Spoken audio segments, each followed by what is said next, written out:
Okay. So today we can play Getting Over It with Bennett 40. This fella here, he's made like Quap and Clop and Co-op, all those annoyingly difficult running games. So we're gonna start with the writing. Oh man, really did not think this through. With two N's, and two T's.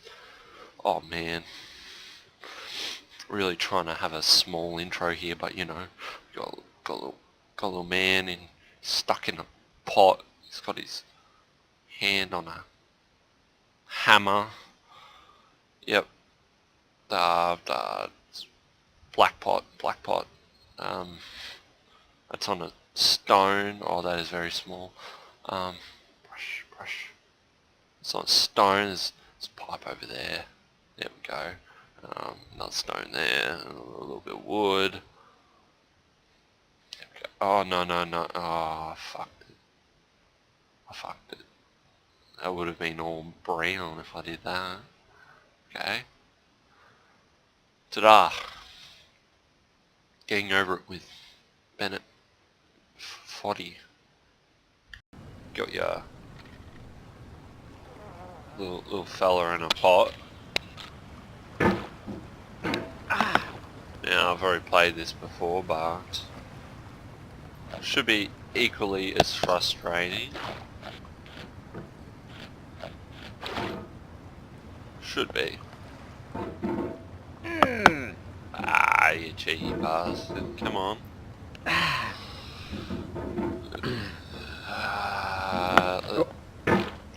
My point has been made. Struggles of this game.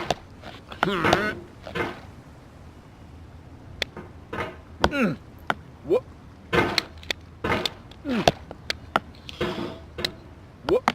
There we go. Now, this part is...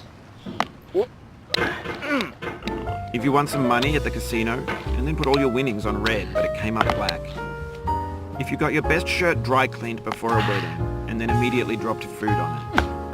If you won an argument with a friend and then later discovered that they just returned to their original view. Here we go. Starting over is harder than starting up. If you're not ready for that, like And if you've already that had a happens. bad day, then what you're about to go through might be too much. Oh Feel man, free to go away and this come game. back. I'll be here. That is literally this game in a nutshell. Alright, thanks for coming with me on this trip. I'll understand if you have to take a break at any point. Just find a safe place to stop and quit the game. Don't worry, I'll save your progress, always. Even your mistakes. No. This game is a homage to a free game that came out in 2002, titled Sexy Hiking. The author of that game was Jazuo, a mysterious Czech designer who was known at the time as the father of B games. And B games are rough assemblages of found objects. Designers slap them together very quickly and freely, and they're often too rough and unfriendly to gain much of a following. They're built more for the joy of building them than as polished products.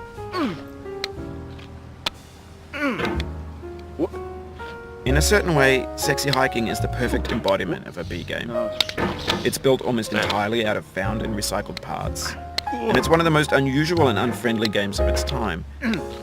In it, your task is simply to drag yourself up a mountain with a hammer. And that act of climbing, in the digital world or in real life, has certain essential properties that give the game its flavor. Please. No amount of forward progress is guaranteed. Some cliffs are too sheer or too slippery, and the player is constantly, unremittingly in danger of falling and losing everything. Anyway, when you start Sexy Hiking, you're standing next to this dead tree that blocks the way to the entire rest of the game. It might take you an hour to get over that tree, and a lot of people never got past it. You prod and you poke at it, exploring the limits of your reach and your strength, trying to find a way up and over. And there's a sense of truth in that lack of compromise. Most obstacles in video game worlds are fake. You can be completely confident in your ability to get through them once you have the correct method or the correct equipment or just by spending enough time. In that sense, every pixelated obstacle in Sexy Hiking is real.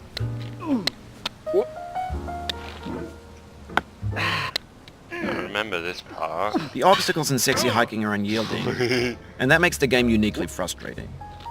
But I'm not sure Jazzuo intended to make a frustrating game.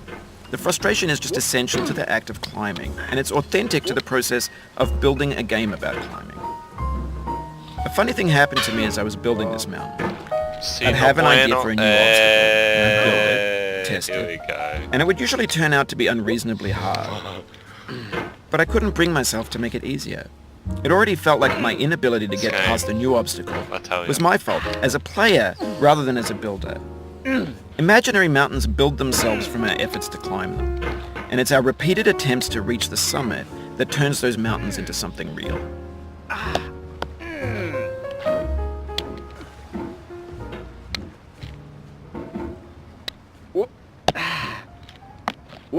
Oh, it happened again.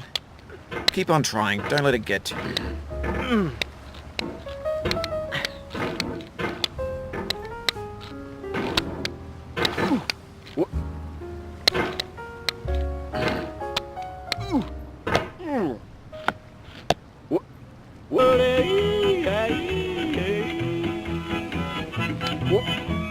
Let's go to town, boys. Hey, buddy. Oh, no, no.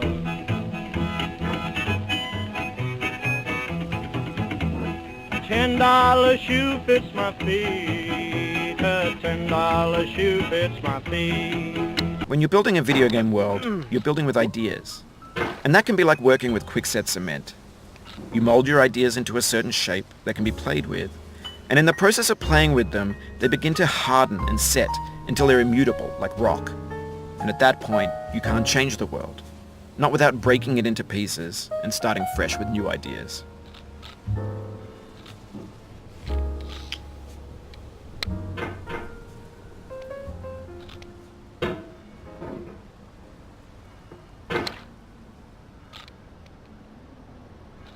Ah, come on. Easy. Easy. That's what we want. For years now, people have been predicting that games would soon be made out of prefabricated objects, bought in a store and assembled into a world.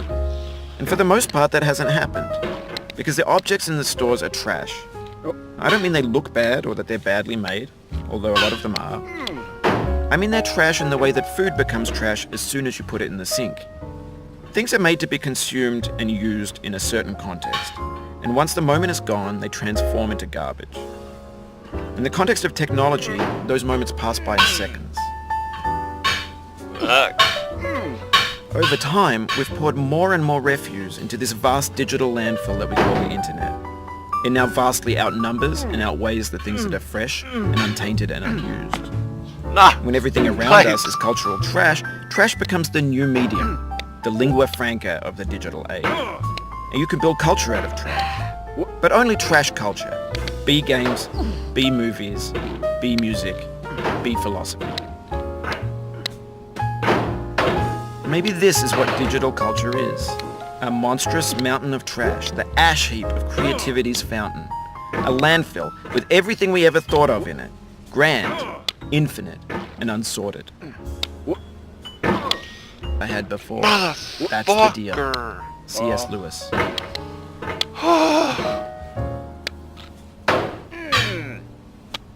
The sad part about this game is there's always a chance of starting from the beginning again.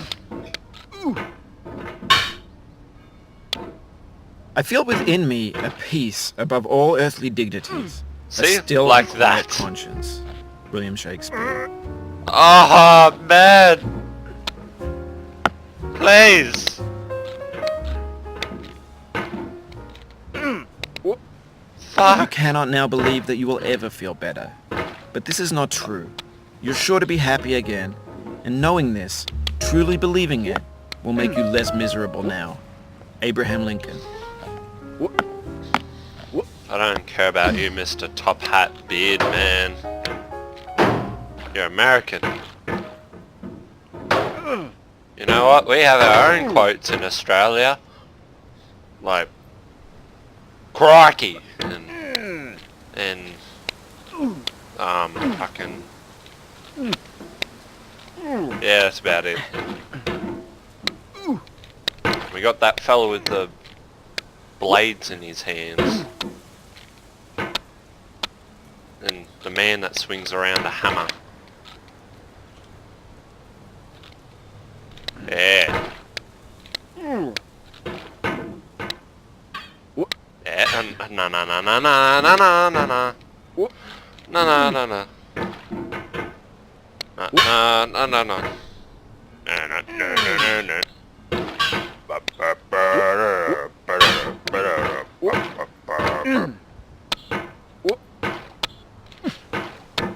You will take me to where I was up to. I do?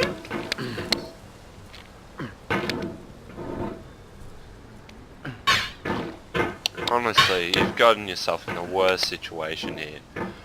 You don't know why you're going up a hill. You're stuck in a pot, and the only way you can do it is with a fucking hammer.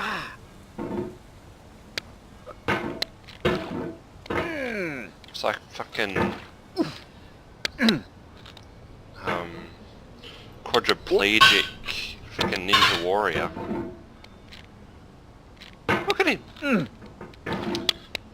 Yes, ever since my legs got ran over by that truck, I've been training in a pot for 27 years just so I can participate in quadriplegic ninja warrior. I really think I have a chance this year. As long as they don't have any running obstacles, I think I'll win it.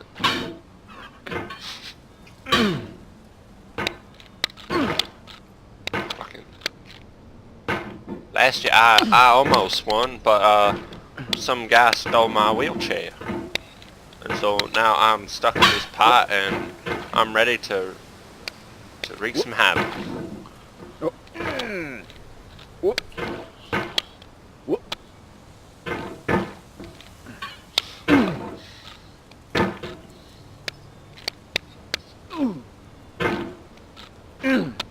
Please.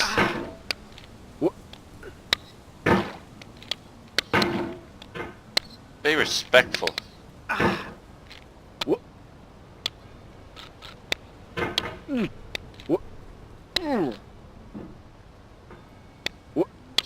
Yes. That's what you want. Fuck you. No, no, no. Yes. You cheeky mongrel. And away we go. Fuck yeah, boy.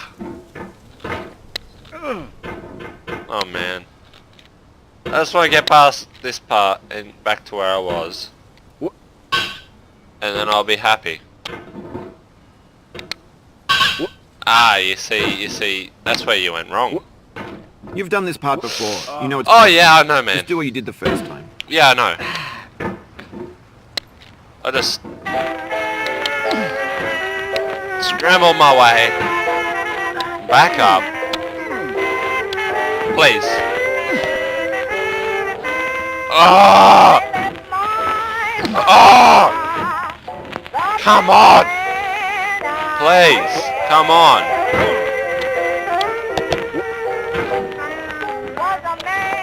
Oh, come on. Fuck.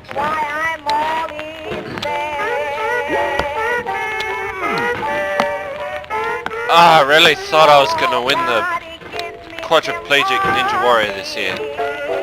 Apparently not.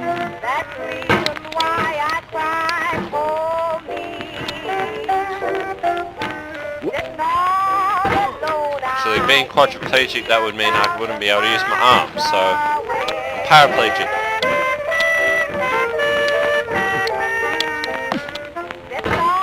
They just said I could join quadriplegic ninja warrior because I have a 50-kilo pot hanging around my torso, and it seems like a big enough handicap.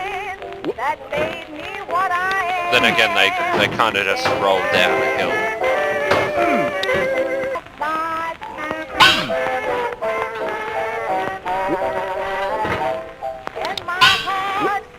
Ah, yes!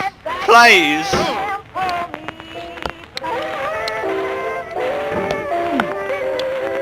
Okay.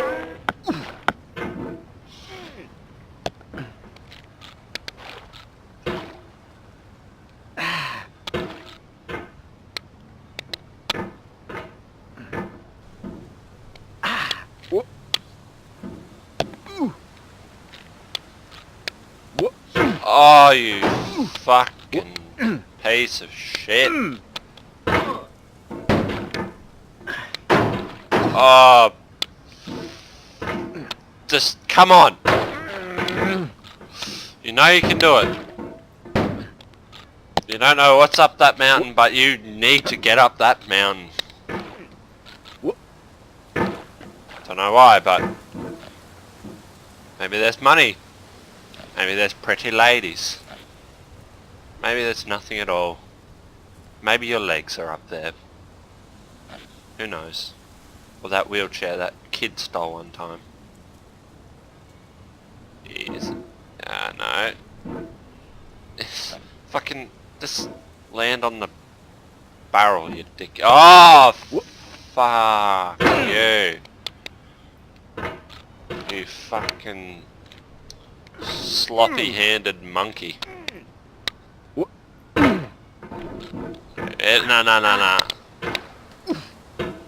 Now, Newton's law of inertia dictates that if you are travelling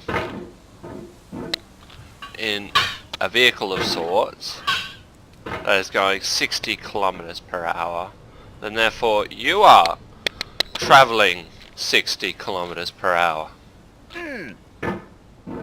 But if that vehicle were to suddenly stop, you would also have to stop. But as you do not have brakes, you are still travelling 60 kilometers per hour. And the only thing stopping you from maintaining that speed is the dashboard or the airbag. And that is why you get injured. And as you can see, the transferring of force, as everything acts a force against you. So you're acting a force on the ground as you stand on it. The ground is acting an equal force against you.